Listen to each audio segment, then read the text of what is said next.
This clip is going to study heart anatomy as well as the flow of blood through the heart. The first thing you want to pay attention to is the right side versus the left side. So we need to figure out which side is which. According to proper anatomical orientation, this makes this side right here the right side, and the other side is going to be the left. And this is really important as you start to highlight the different structures as well as study blood flow through the heart. So the first thing you want to do is orient yourself and identify right from left. The first major difference is that the right side of the heart is going to deal with deoxygenated blood. And so we're going to trace this deoxygenated blood that comes in from your systemic circulation. And since it's deoxygenated, it has a lot of CO2, so it has to make its way to your lungs, into the pulmonary circuit or circulation in order to be replenished with the oxygen. So the purpose of your right heart is to pump deoxygenated blood into the right heart or right side of the heart, coming in from your systemic, and it has to send it out to the pulmonary circuit in order to receive oxygen. Now, as for the left side of the heart is now going to receive oxygenated blood. So it will only deal with oxygenated blood, and the left and the right side, by the way, do not interact, so they will not mix blood. And so oxygenated blood comes into the left side from the pulmonary circuit, meaning from your lungs, and the goal of the left side is to pump this oxygenated blood back out of the heart and into your systemic circulation, meaning to all of your body areas, regions, organs, and tissues in order to nourish them with this oxygen. So now let's go ahead and talk about the different anatomical structures in the heart as we make our way and trace blood through the corresponding regions. And so let's begin with the right side. So the first step is that the right side, as I mentioned, receives blood from the systemic circuit, so from all of your organs and tissues after they have used up their oxygen. And so blood is going to come in to this right side of the heart through two large veins, and we call those the superior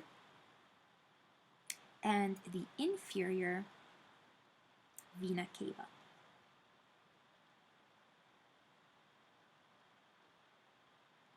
So these are going to bring in deoxygenated blood, and they are going to dump them into the right atrium, a small chamber right here. Now, after blood is received into the right atrium, blood is going to flow out of the right atrium and into the right ventricle.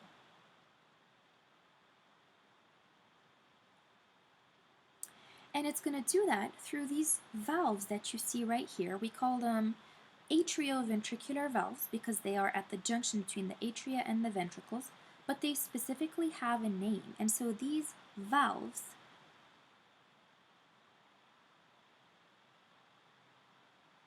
are what we call the tricuspid valves. And the purpose of this valve is to prevent the backflow of blood because you don't want blood from the ventricles going back into the atrium. So they will ensure that blood is flowing unidirectionally from the atria to the ventricles, and then they will shut in order to prevent this backflow. After blood reaches the right ventricle, now the right ventricle can pump the blood out and into what we call the pulmonary arteries. And so step number 4 is going to be pulmonary artery. And of course we have a left and a right, so this is going to be your left pulmonary artery, and it will also go out to the right pulmonary artery. And this is pretty much the end of the right side because, as you see, we ended with sending the blood back out of the right heart and into the pulmonary circuit in order to go to the lungs to receive oxygen and return back into the left side of the heart. The last structure to mention though is that similar to the tricuspid valves at the junction between the atria and the ventricles, we also have valves between the ventricle and the artery that exits out of it. And so this valve is what we call the pulmonary semilunar valve. Again, to ensure one-way flow of blood out of the ventricles. Next up, let's go ahead and work through the left side of the heart. And so again, as you remember, we are now receiving oxygenated blood from the pulmonary circuit, which means that this blood, after it went to the lungs and got its oxygen, it has to return back into the left side of the heart, and it does so through the what we call pulmonary veins. And here you can only see the left pulmonary veins, but you also have right pulmonary veins on the other side, and they will send the blood, oxygenated this time, into the left atrium. And so let's go ahead and start numbering them. So again, number 1 is going to be pulmonary veins bringing in oxygenated blood into the left atrium. Very similar to the right side, atria are then going to pump blood into the ventricles. So in this case, the left ventricle. And this time it passes through its own set of valves that we call the bicuspid valve. Another name for bicuspid is mitral valve. So they are used interchangeably. Finally, the left ventricle is now pretty strong, and it's going to need to pump the blood through a very large artery that is called the aorta. And the aorta is a very, very thick muscular artery, and this is the start of your systemic circuit because the aorta is going to branch out and ensure that all of your body tissues and organs are nourished with oxygen. At the junction between the left ventricle and the aorta, we again have our own set of semilunar valves, and these are what we call the aortic semilunar valve.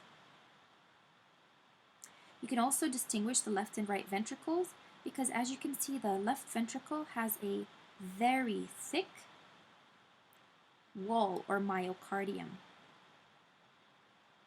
And so this is because the left ventricle is responsible for pumping oxygenated blood into the systemic circuit, so it has to ensure that it's pretty strong in order to enable this blood to reach all of your body organs and tissues.